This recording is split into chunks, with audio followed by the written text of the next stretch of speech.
It was on June 7th of 1992 when 3 women completely vanished from a single-family home in the Missouri Ozarks, and they've been missing ever since. Police are working extended shifts around the clock trying to find Cheryl Levitt, her daughter Suzanne Streeter, and Suzanne's best friend Stacy McCall. I thought, there's something really wrong about this. She's not here, her clothes are here, and her car is here, and her purse is here, and the keys are here. I think we better report them missing. Somehow they were targeted, but certainly the person that did this had enough of an idea of what they needed to do to be able to get rid of 3 bodies. It just looked like, and it's the word I've used ever since this happened, like they were taken up to heaven. They were just gone.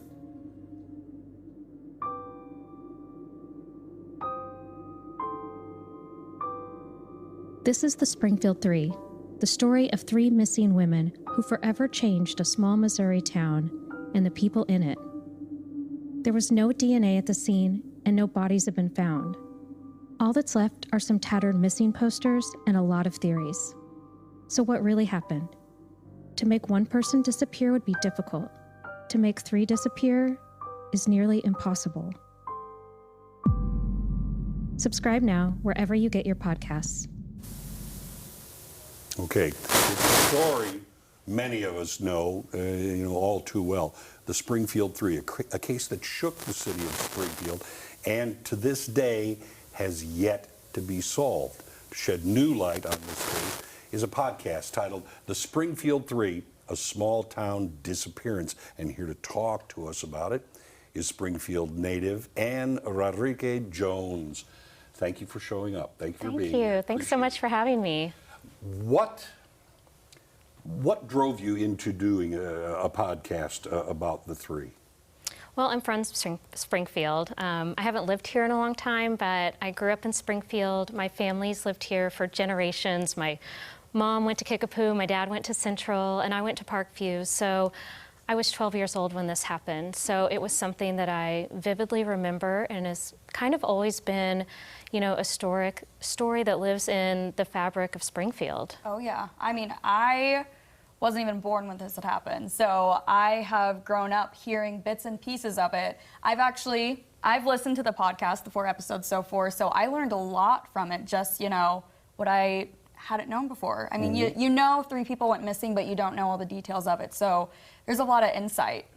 Yeah, there were also a lot of people that were involved in the investigation. And who have you talked to? What wells have you kind of dipped into here? Well, the great thing about a podcast is that it kind of allows other people to tell their story. So we spoke first and foremost with Janet McCall, who is Stacy McCall's mother. She was really generous with her time. We spoke with friends of the women. We spoke with law enforcement. And then we also spoke with people in the town of Springfield, as well as local journalists who were working the case at the time. So, they had tons of notes to be able to dig through for us, and some really interesting stories. It must not have been easy to get access to things, unless it is, easier. We don't do podcasts. We don't. Yeah, but I mean, to get records of criminal investigation, things like that, in a case that actually has never been solved, you must have had people work hard for you who really wanted to know just as well as you did.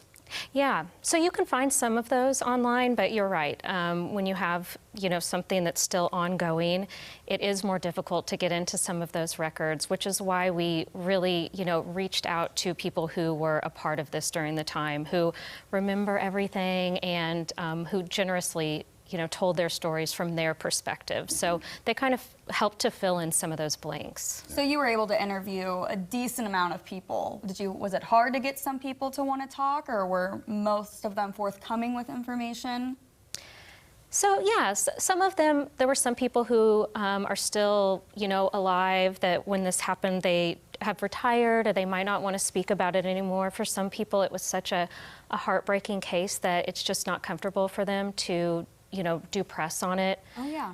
There were some people who had retired, obviously, and then there were some people who were just, very generous with their time, and because they want this case solved, so badly. They are willing to do the press and do the interviews. And, you know, all of this was done over Zoom because, you know, of the pandemic. We had to teach all of these people, including ourselves, how to do these interviews, which I'm sure you all are dealing with too, but how to do them online. So was this, was the podcast born? Did you come up with the idea that you wanted to do this during the pandemic, or has this kind of been a process you've known for a while? You wanted to kind of dip your toes in this? It's been a process before the pandemic, and then the team that I'm working with, Edit Audio, they're out of Canada.